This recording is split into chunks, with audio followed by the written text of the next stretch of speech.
형상은 허상이다. 보는 자는 누구인가?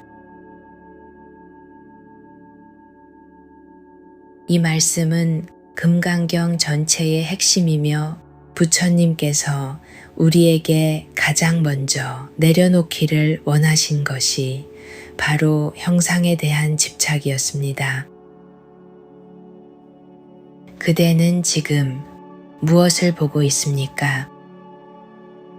그리고 그 보는 자는 누구입니까?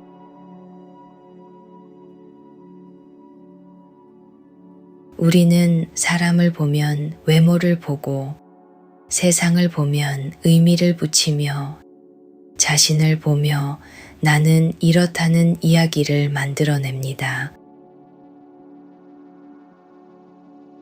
이것이 바로 형상입니다. 형상이란 보이는 것이 아니라 붙잡은 해석입니다. 그 사람은 나를 싫어한다. 나는 원래 이런 사람이야. 이 말들 속에는 멈춘 의미, 굳어진 정체성, 붙잡힌 환상이 숨어 있습니다. 형상을 형상이 아닌 줄 알아야 열애를 본다. 형상에 속지 않는 눈을 가질 때 비로소 진실에 다가갈 수 있다는 뜻입니다. 그대들이 지금 나라고 여기는 것, 그것은 무엇입니까? 육신입니까? 이 몸은 흙과 물과 바람과 불로 이루어졌습니다. 조금만 시간이 지나면 주름지고 병들고 흩어집니다. 그러니 그것을 나라 부를 수 있습니까? 감정입니까? 감정은 매 순간 일어났다 사라지는 파도와 같습니다. 생각입니까? 생각은 바람처럼 스치고 그 흔적조차 남지 않습니다. 그렇다면 그대는 지금 누구를 나라고 믿고 있습니까? 그대가 보고 있는 그 사람은 실체가 있는 것입니까? 아니면 그대의 기억, 판단, 해석이 엮어 만든 환영에 불과한 것입니까? 어제의 나는 오늘과 다르고 오늘의 나는 내일과 다르며 모든 것이 마치 강물처럼 흘러가는데 그 흐름 속에서 무엇을 진짜 나라 부를 수 있습니까? 없습니다. 없음이 진실입니다. 이것을 깨닫지 못하면 우리는 끊임없이 집착하게 됩니다.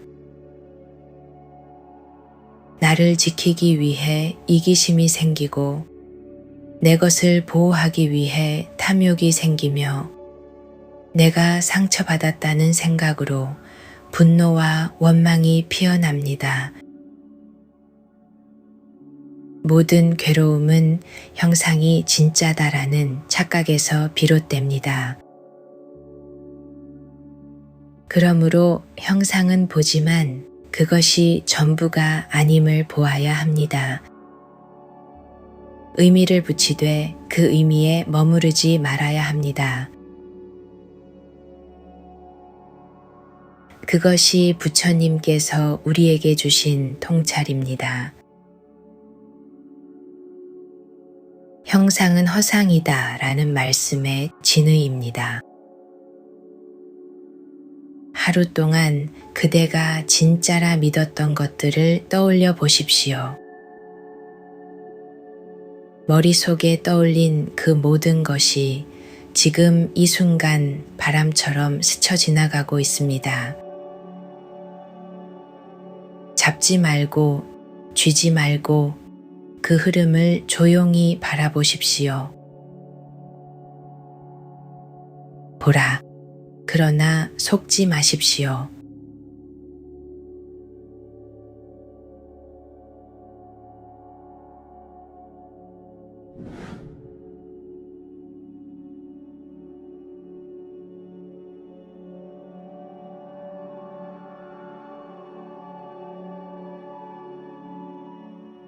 왜일까요?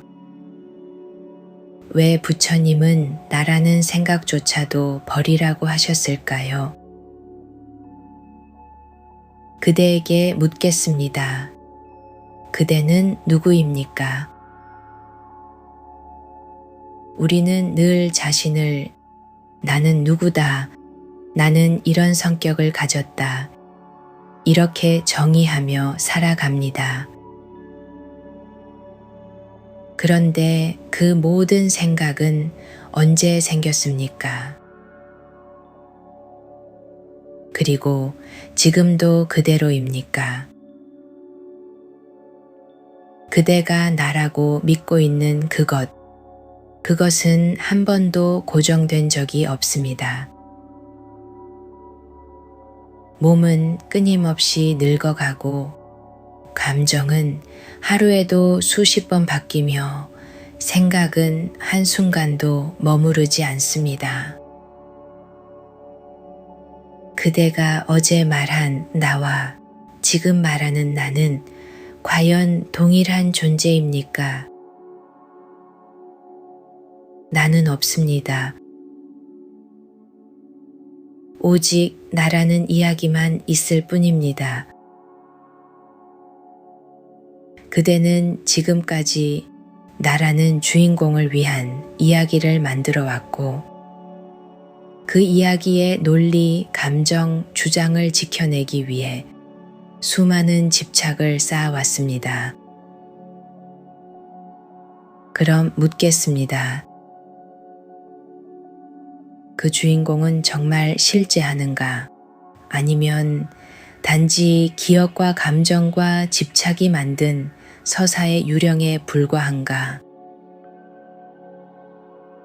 부처님은 이것을 아상, 즉 내 대한 집착이라 하셨습니다. 내 대한 집착인 아상이 있는 한 우리는 끊임없이 비교하고 소유하고 상처받고 갈등하며 살아갈 것입니다. 이 마음은 실체 없는 내 대한 깊은 착각에서 비롯됩니다. 그러니 부처님은 나라는 상이 있는 한 보살이 아니다 라고 하셨습니다. 나가 사라지지 않는 한 타인을 위한다는 행위조차 결국은 나를 위한 것이 되어버리기 때문입니다.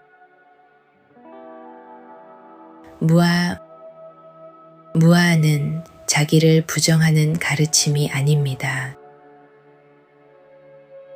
그것은 진짜 자기를 알아차리게 하는 가르침입니다.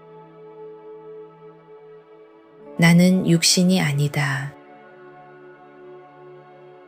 나는 감정이 아니다. 나는 생각이 아니다. 그 모든 것이 사라지고 남는 변하지 않는 자리가 있다면 그것이 진정한 자성입니다. 그대의 본성은 공하고 고요하며 모든 존재와 연결된 자리입니다. 그러니 이제는 쥐지 마십시오. 나는 이런 사람이다 라는 말도 놓아보십시오. 말이 멈출 때 비로소 그 자리에 진실이 떠오릅니다.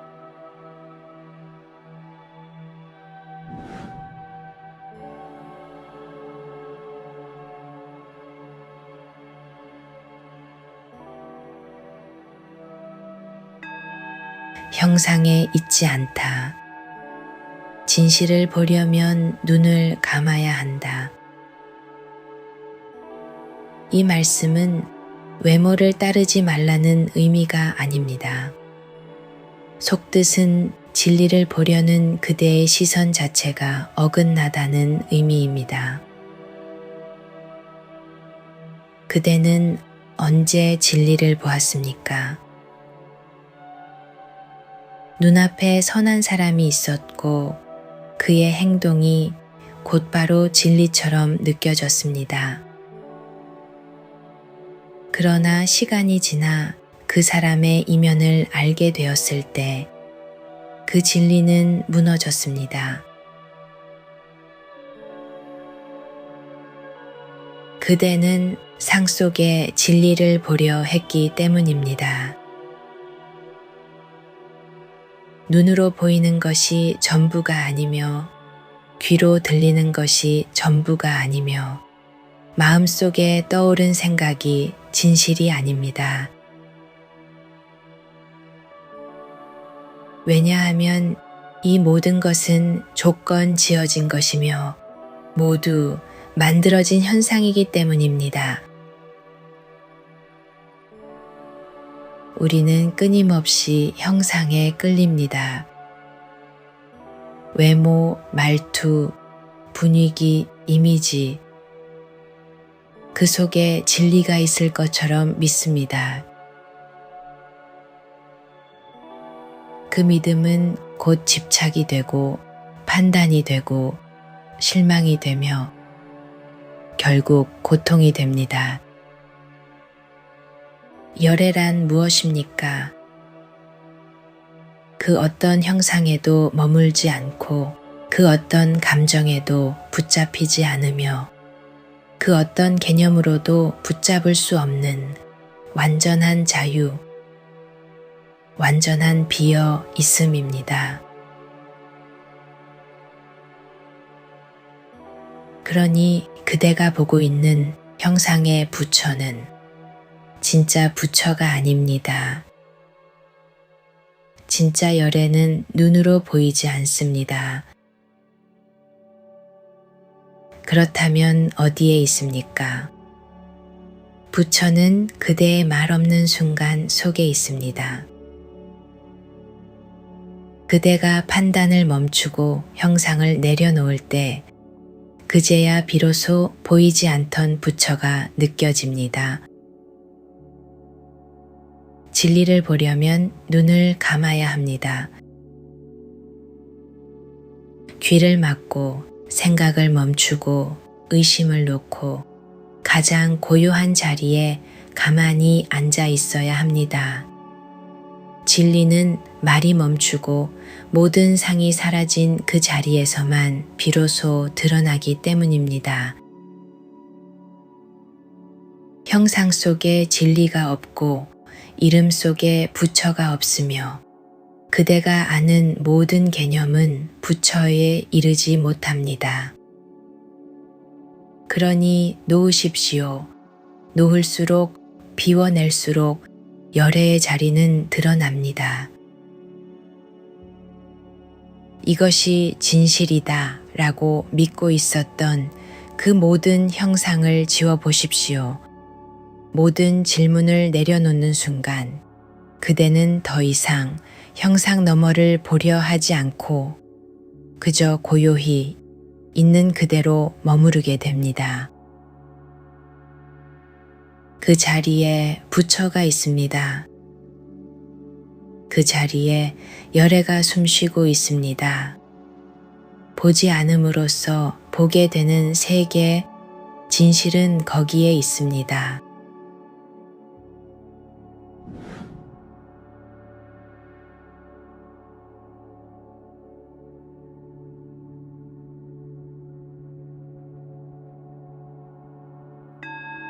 붙잡지 않을 때 마음이 자유롭다.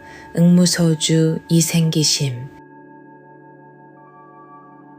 이 말씀은 형상을 넘어 행동과 삶의 영역으로 가는 첫걸음입니다. 즉, 깨달은 자는 어떻게 살아야 하는가? 그 물음에 대한 답입니다. 그대는 늘 어디엔가 머물러 있었습니다. 어제의 상처에 머물고 남의 시선에 머물고 자신이 만든 생각과 감정의 틀에 머물러 있었습니다. 그 머무름은 곧 고착이 되었고 고착은 집착이 되었으며 집착은 고통이 되었습니다. 모든 괴로움은 나는 이래야만 한다는 마음의 머무름에서 시작됩니다. 모든 것은 변합니다. 모든 감정은 흐릅니다. 모든 사람은 다르게 움직입니다. 그 흐름 위에 단단한 마음 하나를 고정시키는 순간 우리는 그 흐름에 깔리게 됩니다. 그러니 부처님은 머무르지 말라고 하셨습니다.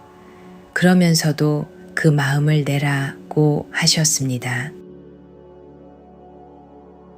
즉, 붙잡지 않으면서도 행하고 의지하지 않으면서도 자비롭게 살아가라는 것입니다. 이것이 바로 무주심입니다.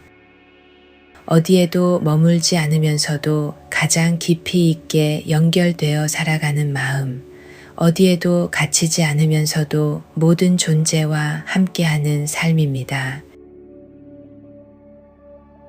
그럼 아무것도 하지 말라는 건가요? 아니요, 무주는 무관심이 아니라 분별 이전에 깨어 있음입니다. 행동은 하되 그 결과에 붙잡히지 않고 사랑은 하되 소유하지 않으며 말은 하되 자신의 옳음을 증명하려 하지 않는 것. 그것이 응무소주 이생기심입니다. 이 마음은 마치 거울과 같습니다. 거울은 모든 것을 비추되 그 어떤 형상도 쥐지 않습니다. 하늘과 같습니다. 모든 구름이 오고 가되 하늘은 아무것도 붙잡지 않습니다. 이 마음을 지닌 사람은 고요 속에서도 흔들림 없고 고통 속에서도 자유로우며 사랑 속에서도 무너지지 않습니다. 무주심으로 살아가는 삶은 가장 단단한 자비이고 가장 실천적인 지혜입니다. 그대가 어떤 마음을 내더라도 그 마음에 머물지 않는다면 그 마음은 곧바로 도가 됩니다. 하루 동안 머물러 있었던 마음을 떠올려 보세요. 그 마음을 살며시 내려놓아 보세요. 놓는다고 사라지지 않습니다. 그러나 놓는 순간 그 마음은 고요해지고 그 안에서 지혜와 자비가 자라기 시작합니다. 붙잡지 않으면서도 살아가십시오. 그것이 바로 깨달음 속의 삶입니다.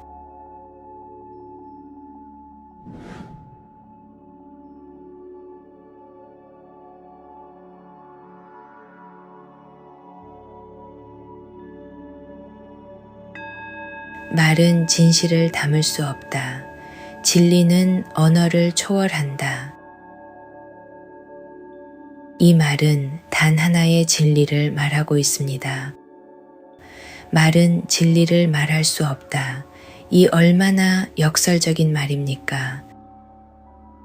말로써 진리를 가르치면서 말로는 진리를 설명할 수 없다고 말씀하십니다. 하지만 이 말이야말로 진리를 향한 가장 정직한 선언입니다. 말은 경계입니다. 경계는 나눔입니다. 나눔은 구분이며 구분은 곧 분별입니다. 이건 옳고 저건 그르다. 이건 참이고 저건 거짓이다. 이 모든 말은 진리의 그림자만을 더듬을 뿐 그 본질을 담아낼 수 없습니다. 우리는 늘 설명을 원합니다. 무엇이 진리인가요? 어떻게 살아야 하나요? 우리는 말로 이해하려 하고 말로 정의하려 하며 말로 붙잡으려 합니다. 하지만 말이 멈추기 전엔 진리는 결코 가까워지지 않습니다. 부처님은 설법하시면서도 그 설법이 진리가 아님을 아셨습니다. 말은 달을 가리키는 손가락일 뿐이다. 달은 말 너머에 있습니다. 진리는 그대의 생각 바깥에 있습니다. 그러니 말에 머물지 마십시오. 말에 기대지 마십시오. 말로 설명할 수 없는 자리에서 진실은 스스로 드러납니다. 그러나 말이 쓸모없는 것은 아닙니다. 진리를 직접 가리킬 순 없어도 그곳으로 인도하는 다리는 될 수 있습니다. 그러니 이 말은 붙잡기 위해서가 아니라 놓기 위해서 들으십시오. 이 말은 이해하기 위해서가 아니라 비워지기 위해서 들으십시오. 그때야 비로소 말이 멈추는 자리에서 진리는 조용히 피어납니다. 무엇이 옳고 그른지, 무엇이 진짜고 가짜인지 이 모든 분별을 그저 흘려보내십시오. 말이 사라지는 고요함 속에 설명할 수 없지만 분명히 존재하는 진리의 기운이 있습니다. 그것은 말이 아니라 느낌도 아닌 존재 그 자체입니다. 말이 끝나는 자리, 그곳이 바로 진리의 문입니다. 설명하지 않을 때 우리는 비로소 진실 앞에 섭니다.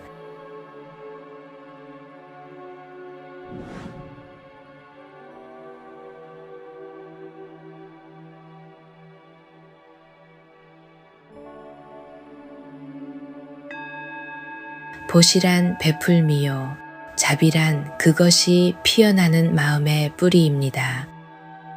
그러나 금강경이 말하는 자비는 우리가 흔히 생각하는 감정적인 연민이 아닙니다.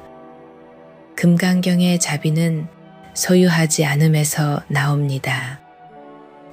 내가 가진 것을 나누는 것이 아니라 내가 가졌다고 믿는 마음 자체를 비우는 것입니다. 그 마음은 베푸는 자도 없고 받는 자도 없고 주는 행위도 없습니다. 다만 공한 마음에서 피어난 자유로운 흐름이 있을 뿐입니다.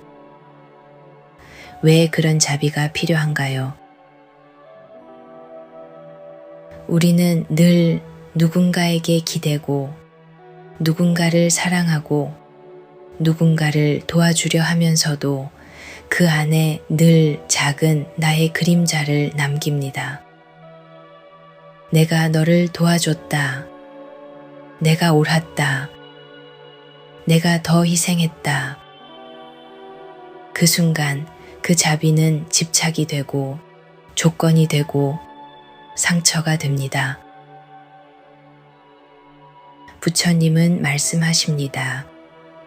보살의 사랑은 무주이어야 한다. 어디에도 머물지 않는 자비, 그것이야말로 진짜 자비이며 그것이야말로 공에서 피어나는 자비입니다. 그렇다면 공이란 무엇입니까? 모든 것은 실체 없이 일어난다. 고정된 나도 고정된 너도 없다. 이 진실을 깨달으면 자비는 자연스럽게 흐르게 됩니다. 왜냐하면 나와 너 사이의 경계가 사라지고 서로 다른 존재가 아니라 같은 생명의 파동이라는 걸 알게 되기 때문입니다. 그대가 공을 깨닫지 못하고 자비를 행하면 그 자비는 반드시 언젠가 무너지게 되어 있습니다. 상처받고 지치고 돌아오지 않는 보답에 분노하고 그건 자비가 아니라 기대와 거래가 되어버립니다. 그러나 공에서 피어난 자비는 그 어떤 대가도 요구하지 않으며 그 어떤 상황에서도 지치지 않습니다. 왜냐하면 그 자비는 누구의 것이 아니기 때문입니다. 무소유의 사랑, 무집착의 베풀, 그것이 금강경이 말하는 보살의 자비입니다. 그리고 그 자비는 결국 세상을 바꿉니다. 자신이 먼저 가벼워지고 타인을 더 깊이 이해하며 더는 맞고 틀림으로 나누지 않는 큰 마음이 됩니다. 내가 누구를 돕고자 했는지, 누구에게 사랑을 주고자 했는지 떠올려 보세요. 그 안에 내가 이만큼 했는데 하는 마음이 있었습니까? 그 마음을 조용히 바라보세요. 그리고 놓아보세요. 아무것도 바라지 않고 심지어 사랑하고 있다는 사실조차 사라졌을 때 그대는 진짜 자비의 중심에 서 있게 됩니다. 이것이 사라짐 위에 피어나는 가장 순결한 자비입니다.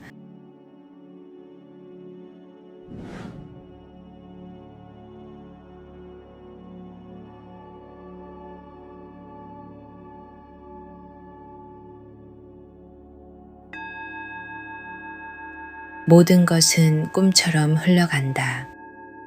이 말씀은 금강경 전체를 단 하나의 시선으로 꿰뚫는 결론이자 삶을 꿰뚫는 눈입니다. 그대는 지금까지 무수한 것들을 진짜라 믿고 살아왔습니다. 하지만 지금 그대는 그 모든 것들이 잠시 피었다가 사라지는 인연의 그림자라는 걸 조금씩 알아차리기 시작했습니다. 삶은 꿈입니다. 깨고 나면 사라집니다. 그러나 꿈꾸는 동안에는 그것이 전부인 듯 믿고 기뻐하고 슬퍼하고 다투고 집착합니다. 삶은 환영입니다. 거기에 있는 듯 보이지만 가까이 다가가면 잡히지 않습니다. 삶은 거품입니다. 반짝이는 듯하지만 닿는 순간 터집니다. 삶은 그림자입니다. 빛이 있기에 생겼고 빛이 사라지면 함께 사라집니다. 삶은 이슬입니다. 아침 햇살 한 줄기에 조용히 사라지는 찰나의 맑음입니다. 삶은 번개입니다. 천둥보다 먼저 한순간 터지고 사라집니다. 이 모든 것이 진리입니다. 이와 같이 보아야 한다고 하셨습니다. 바로 보는 것, 있는 그대로 관하는 것, 흘러가는 것을 흘러가는 대로 놓아보는 것, 이것이 바로 지혜의 눈입니다. 그 눈을 가진 자는 집착하지 않습니다. 왜냐하면 집착할 만한 실체가 이 세상에는 존재하지 않기 때문입니다. 그 눈을 가진 자는 자비롭습니다. 왜냐하면 모든 존재가 이 찰나를 함께 걷고 있으며 누구도 완전하지 않다는 걸 알기 때문입니다. 이 마지막 진리는 절망이 아니라 가장 깊은 해방입니다. 붙잡지 않음으로써 그대는 마침내 이 순간을 온전히 살게 됩니다. 내일을 위해 살지 않고 과거에 묶이지 않고 지금 여기에서 숨 쉬고 있는 삶 자체가 기적임을 알아차립니다. 그게 바로 부처님이 남기신 마지막 관법이자 우리 존재가 완성되는 방식입니다. 모든 것이 잠시 왔다가 가는 것임을 깨달을 때 비로소 그대는 놓을 수 있게 됩니다. 그리고 놓는 순간 그 자리에 맑고 환한 평화가 찾아옵니다. 공에서 자비가 피어나고 자비 속에서 세상은 다시 태어납니다.